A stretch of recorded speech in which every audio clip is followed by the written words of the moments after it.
حضرت یوسف علیہ السلام سے متعلق کچھ قرآن میں حساب و کتاب. سورہ یوسف سورہ نمبر 12 اس کے اندر 111 آیات. اور یوسف علیہ السلام، یہ نام یوسف پورے لفظ میں، لفظ یوسف پورے قرآن میں 27 بار استعمال ہوا ہے.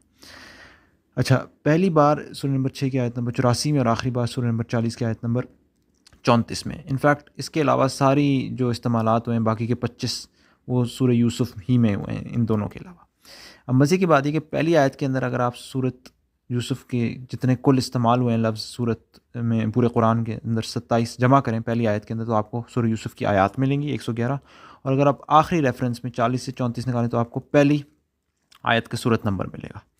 اچھا، اور اب سورہ یوسف کے اندر آ جائیں. سورہ یوسف کے اندر پہلی دفعہ لفظ یوسف آیت نمبر 4 میں استعمال ہوا ہے، اور آخری دفعہ یعنی 25ویں دفعہ آیت نمبر 99 میں استعمال ہوا ہے.